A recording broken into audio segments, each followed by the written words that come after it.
How to shoot a film alone. Hey guys, I'm Joe Ciminera with Joe Ciminera Presents. Today I got asked the question from a young filmmaker, can I shoot a film alone?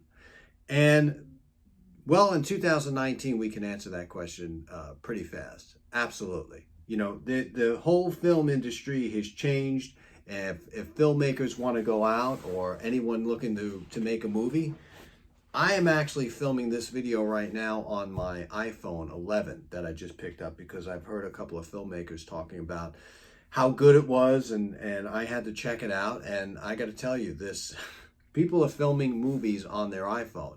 So with that, some sound things and some things I'm going to talk to you about now, it's very easy for you to shoot a film alone. In fact, don't ever wait to get a crew to film your movie. You know, just go out and do it. Grab some people. If you can't find any volunteers, then you know what? You could be the chief cook and bottle washer as well. First thing is crew. Now, when it comes to finding crew for a movie, you will find a very tight-knit community of people who really love what they do in the filmmaking business. And it's really not about the money for them. It's about the art.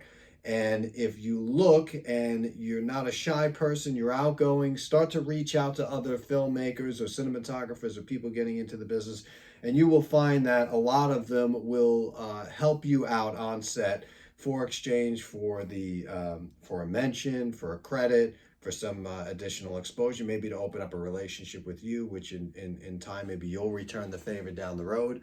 And of course, they always want to be fed well, so make sure you have some good food on set. But really, that's one of the first things. So let's say you can't find a crew. Let's say you're in, you know, Anchorage, Alaska. I've always found it pretty hard to get film cinematographers up there and other parts of the world.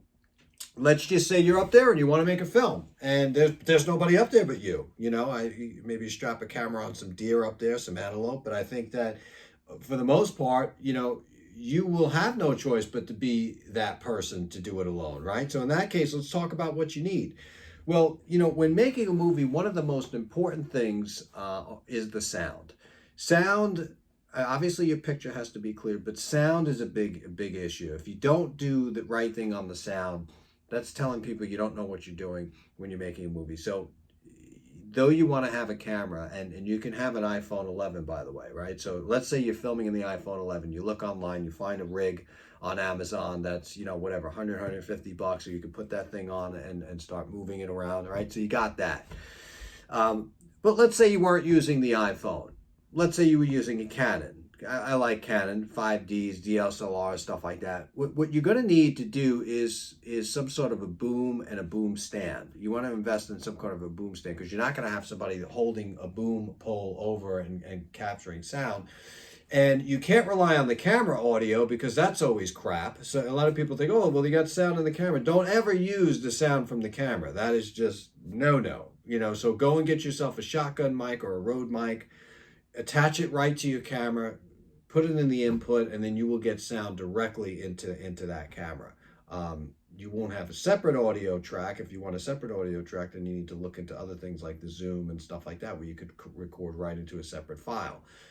I always recommend, for the extra 150 bucks, there are some things out there. Check out B&H that you can record separate audio, because keep in mind, when something happens on set and you didn't capture the right footage, you didn't capture the right sound, there's no way to separate that. All of a sudden somebody yells in the background, hey fool, what are you doing? You know, and you can't get that out. So if it's separate audio, there are some tricks and stuff like that.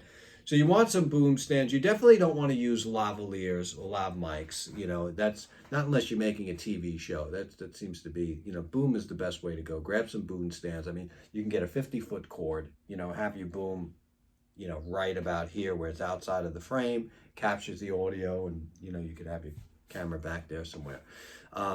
You can also use another cell phone for audio as well. Let's say you're on a really micro budget. You have the one camera that's recording now, and maybe you say to your friend, hey, listen, we want to keep this cell phone right near the individual, and with press record, you could also get some pretty good sound off the iPhone 11 even. I think it's up to like the iPhone 7, which had pretty good sound you could use for a movie. That's a way to do it as well. And, you know, of course, you want to also make sure that if you're running the gun by yourself, you want to always remember to get a couple of things, and that's room tone. Room tone would be nobody saying anything. Like, let's say we filmed in this room, right? We want the room tone of this room. Everything that could be amplified, the amount of lights, everything, you know, the sound picks up everything, the vibrations of the fluorescent lights, people moving around, the acoustics of the certain square footage in here. So it's all calculated, it's all important. So after your shoot, if your filming was in here, you want everybody to say, shh, silence, or everybody get out, and you want to roll a good minute of room tone. That will always help your editors, you know, get what they need. Also, if you need a slamming door effect, don't wait to go into post-production and do the sound of the door slamming, because it might not add up. So spend some time, start slamming doors, start getting recordings of people walking, breathing, talking. Go outside, get some traffic, you know, sound of the traffic and stuff like that. You know, you have to get everything and get prepared and make sure that you label everything in the file accordingly too, so you can always go back and grab it. And then last, I always talk about the editing. If your desire is not to start to edit, don't. If you think it saves you money, don't do it. Editing is another animal. It's another category. If you like it and you love it and you want to learn it, then fine, spend the time with it. If not, don't touch it. Go find a real editor to edit your stuff. Remember, you're a cinematographer. If you want to be a cinematographer and an editor, that's fine too. However, I usually don't see too much of that, or at least many people staying on that road before they're like, you know what, I've had it. You either love the editing process or you hate it. Personally, I would never touch it. So go and find yourself an editor. So the answer is yes, you can shoot a movie alone, but I wouldn't recommend shooting it and editing it unless it's something that you really like to do, because there are really talented people that specialize in editing. They would never want to grab a camera in 100 years. It's just not that thing. But they'll stand in front of a computer for 14 to 16 hours, and they'll edit nonstop. I mean, some people, their brain is hardwired into that system. So if you're not that person, don't try to be, because it's only going to, you know, show up in the final product. But anyway, go out, grab your gear, film your movie, my friends. Good luck. Start making that movie today and post it and get it out there. Get some distribution. Lights, camera, and action.